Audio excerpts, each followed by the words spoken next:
By the way, you're not the only one who knew how to negotiate a salary. I was making $72.50 at WGTH down the street, and I came on board for 70, so. So I didn't do too bad.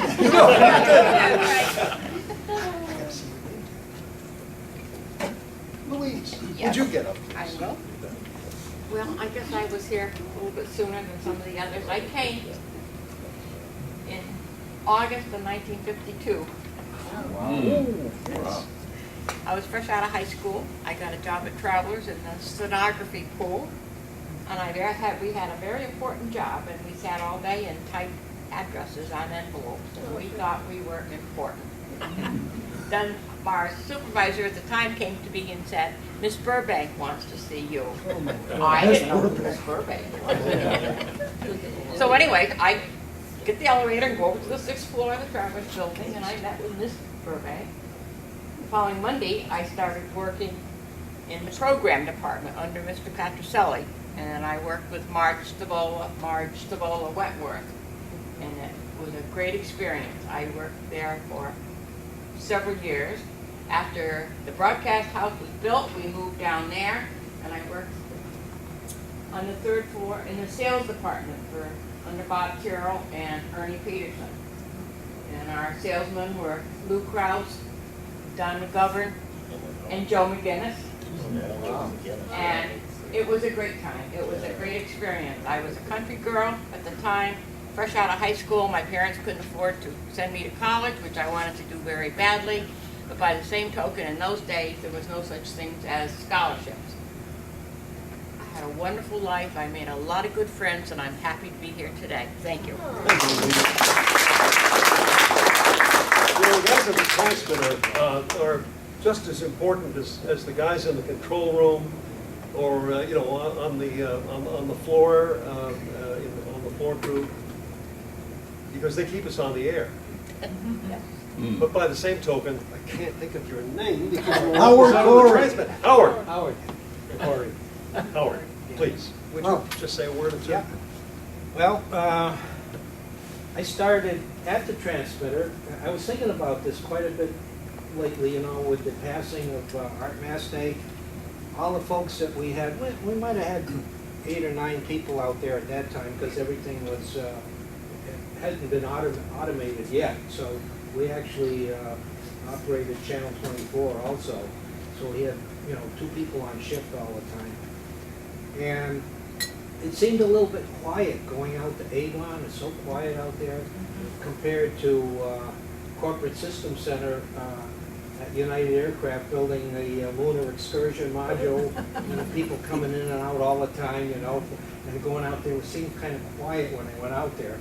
But as the years went along, I think a lot of my memories were from that period between coffee time at 9 a.m. and lunchtime and all of the conversations that we had, you know, with this, you know, 5 or 6 people, you know, Tommy Byrne climbing up the towers. Oh, yeah, of course. And he'd get out there early in the morning, and he wasn't supposed to climb anymore according to the health department, you know. But he'd go out there before anybody showed up, before Wen Dowdy showed up. And he got a piece of copper tubing off the FM antenna that was shorting out to the antenna. He got it down with a big, you know, grin by the time he came down the tower with this piece of copper tubing.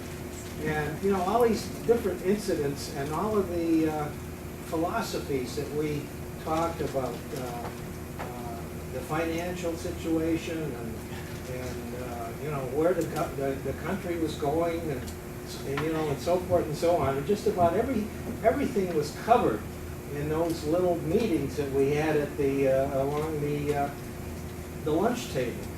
Then, of course, Post Newsweek came in, and a short time thereafter, I went down to the broadcast house and finished out, I think, 27 years. Oh. I was out at Avon for 8 years. And you know, think about Art Mastay. It seemed like just yesterday, but there's been a lot of water under the bridge in between. Sure it is. Because I retired in October of '93, so this coming October, I'll have been out 20 years. That's right. I mean, it doesn't seem possible. But, and the fact is, I'm still here. Hopefully, I'll continue to be here if Ben Bernanke is going to ease up. Quantitative easing, you know, not, so my retirement funds don't keep getting nibbled away. There you go. So hopefully we have better times coming in the Hopefully. future. But it seems like a lot of time has passed, but it seemed like yesterday. It does. So it's been a good run, and I'm still busy with amateur radio. I moved to Vermont to have acreage, because in Connecticut, acreage costs money. Yes. Tax money. So up there, your house is not that much cheaper than Connecticut, but the land around it is, if you're like, have less than 25 acres. If you have 25 acres plus, you can go into use, like haying, Oh, yeah, okay. sheep, cows and all that. But now the grass and everything is overloading me because everything's grown so well this year. So I got to get back and get whacking.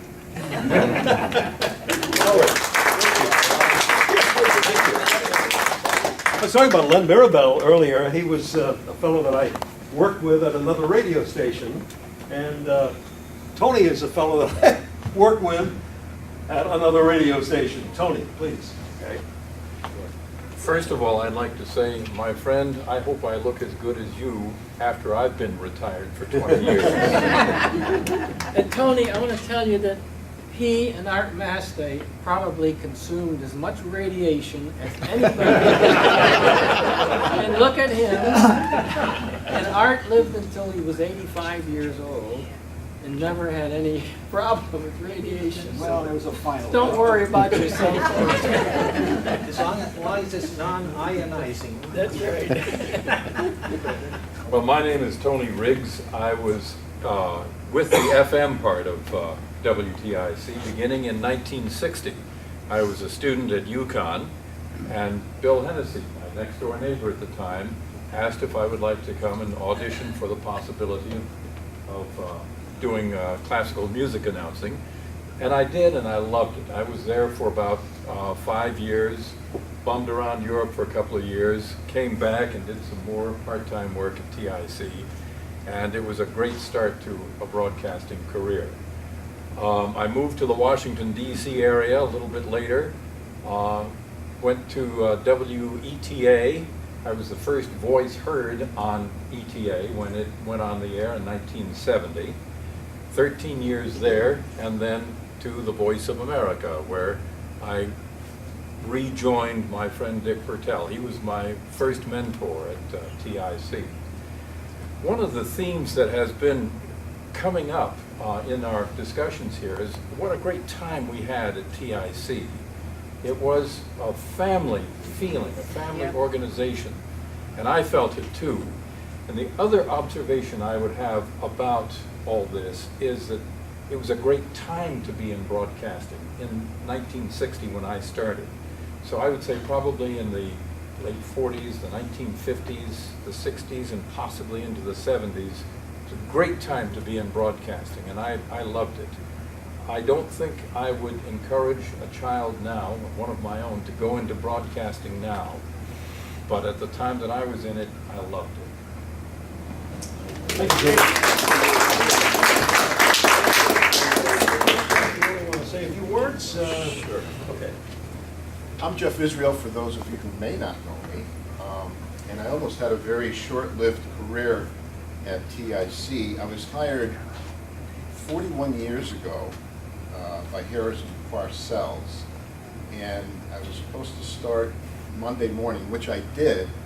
He passed away that weekend. He was lost on the Farmington River, so I didn't know whether coming in Monday morning whether I'd have a job. But I worked in projection, I moved to editing, I then shot news, and in '79, just before I left, I was the guy that was hanging out of the helicopter, the news helicopter, the first one in the region for Channel 3, and I moved on to ESPN with 10 of our other folks from TIC, so it was kind of moved some of my family members to my new job, and I'm still at ESPN. I started there as a photographer, traveled all over the world and covered many news events, but many of the sporting events that you see.